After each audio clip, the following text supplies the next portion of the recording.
Hi, I'm Sherri from A Quilting Life, and I'm here today to begin our Poinsettia Stars Block of the Month sew-along. We're so excited that you are here.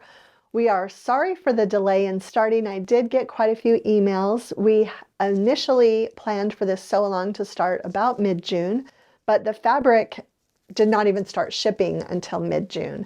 So we wanted to make sure that everyone that was sewing along with the Poinsettia and Pear fabric collection had time to get their kits. With that being said, there are still kits available from Fat Quarter Shop. They are available now to ship to you, and you can also get a backing set from Fat Quarter Shop. The kits from Fat Quarter Shop do come with a pattern.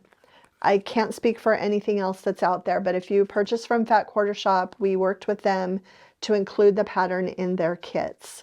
And those are available now. It is a fat eighth quilt, so I'm going to actually go over the specific things that you'll need once we get started for the video. But just wanted to be sure that to let you know that we are starting a little bit late here because of the fabric arrival time. And I think we will actually plan, this is our second Thursday in July that we are beginning. So we will do that same thing in August. And I feel like we're going to need to play catch up somewhere along the line so that we can finish before Christmas. So we will either add blocks into videos or add another video somewhere in the fall time. Okay, we're going to get started. We're actually going to be making block A and block B, and I'm going to give you all of the details for both of those blocks. Let's go ahead and get started. Okay, let's go ahead and talk about blocks A and B. First of all, for this sew-along, just to be clear, you do need the pattern to sew along. I'm going to give you tips and hints about all the blocks, but you actually do need to get the pattern. This is a fat eighth friendly quilt. I'm just going to put this up on the screen. You need a fat eighth bundle for the blocks. The 9-patch cornerstones, you're going to need 3/8 of a yard. That would be this red gingham. The low volume print for the sashing, that is this one right here. And so that is 5/8 of a yard. The outer border, I use the pear print with the red background. And binding, I use the gingham. Now, backing, you need 3 3/4 yards.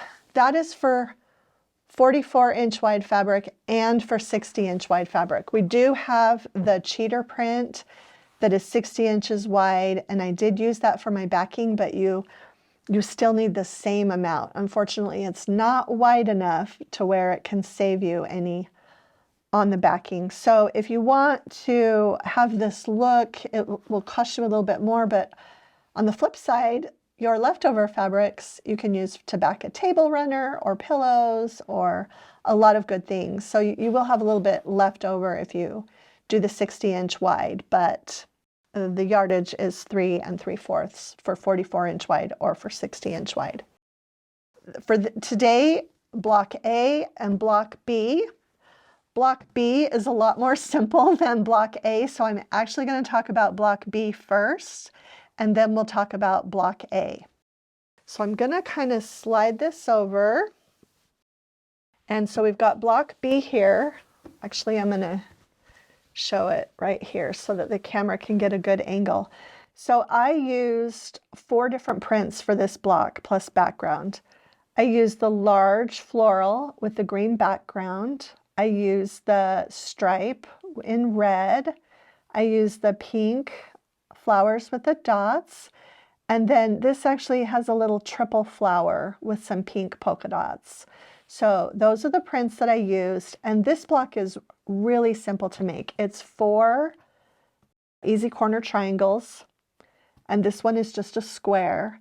And then you do make 4 quarter square triangle or hourglass units. Now I'm going to show you something about the back of the block because I'm actually remaking this quilt again in our midsummer fabrics. So just for comparison, here's my Christmas version in Poinsettia and Pear, and then here is the version that I just made for my red, white, and blue version of this quilt. And I kind of did the same thing. I did the red Where there's red, I did pink. Where there's pink, and I did a low volume here. And then instead of green, obviously I did the navy. So this block turned out really well. I'm going to show you the pressing instructions. I think that's something people really like to see. Flipped these corners so it would lay a little bit more flat.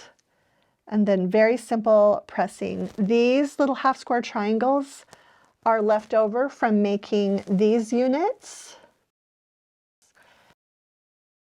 So I'm going to save these and see if there's some fun little project. I'll try to show you every month, maybe little half square triangles or pieces that you have left over that you can save, and we'll see what we can come up with for them at the end.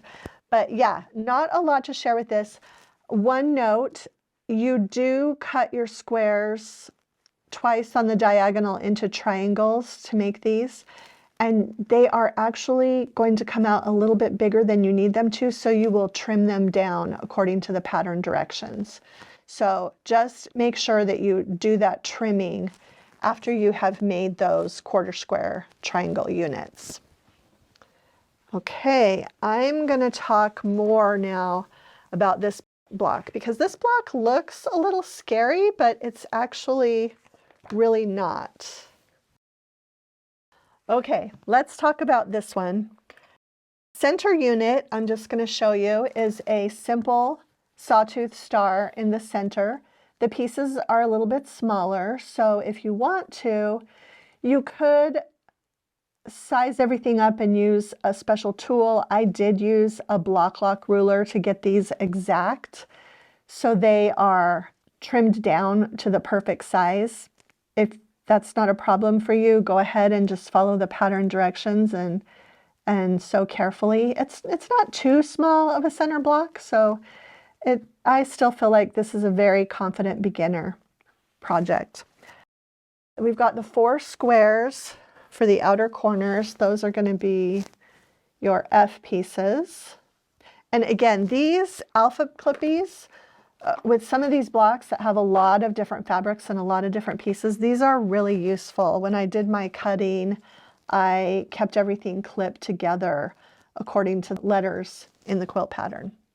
Okay, so this is what I'm afraid people were going to think looked maybe a little bit hard. It's actually really, really not. And I've actually shared a little tutorial on this before. We had a block of the month this year that actually used this same technique. So what you do, and this is all in the pattern as well, but you're going to make a flying geese unit to begin with. So this was actually a flying geese unit. You can see, if I turn it like that, you can see kind of how it started. But then we're going to make another flying geese unit on top of it. So we're actually going to take that flying geese unit, sew our diagonal, press it, and so you can begin to see how that is going to come together. And you're actually going to do the same thing again, like this. And that's going to give you, so you're making a flying geese unit, and then you're making another flying geese unit on top of it. So it looks really tricky, but it is not that tricky at all. And then when you go ahead and put it together, you are just going to make sure it's going to be really easy to assemble. You're going to have your, like this. And then of course down here we would have another unit like this. So it really is a lot less tricky than it looks, and I wanted to just be sure and show you how those units go together. One more thing, I talked about little extras. You are going to have 8 half square triangles that you will have left over from making your flying geese with the navy dots and the white. So I've saved those. And then when you make these units, you have these cute little units when you trim. So you're also going to have 8 of these. Anyway, I've got these saved. Again, I'm gonna try to think of some fun little projects for these because this is a unit that takes quite a bit of time, and here you go. It's all ready to be trimmed down to the size and ready to use. Okay, so for this month, you've got one very simple block, I would say, and then you've got one just kind of medium block. It's really not that difficult. It just takes a little bit of time, and it's just a double flying geese unit method that makes these units. Okay, so that's it for blocks A and B of the Poinsettia Stars block of the month. Again, I really feel like this is going to be a confident beginner quilt. We're going to share tips and tricks for every block along the way, and just take your time. You've got a whole month until we will come back on August 13th, and we will work on blocks C and D. August 13th, we'll be here with more tutorials and helps for those blocks. If you enjoyed today's video, please share it with a friend, hit the like button, and subscribe to our channel if you haven't already. Thanks so much for stopping by.